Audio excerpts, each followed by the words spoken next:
cabin filter on Peugeot 207. I already changed it and I lost my little video clips. So this is the old filter.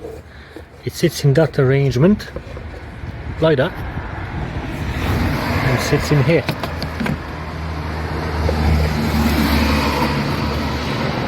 You can just about see there, you got this little flap that needs unclipping.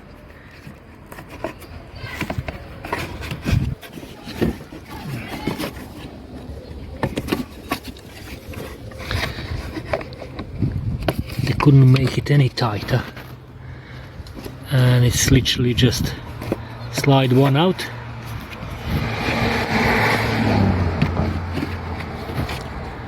This is the new one. As I said, I lost a clip.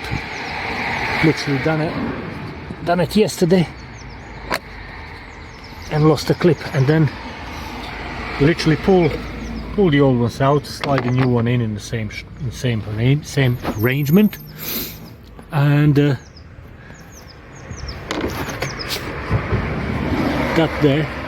that's a little flap. Just clip that back on and put a cover back on. Only takes 5 minutes,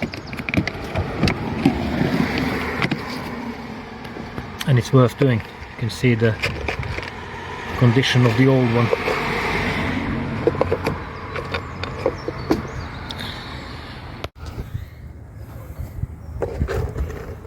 And this is condition of old filter, and it's only 1 year old, so it's definitely worth changing that.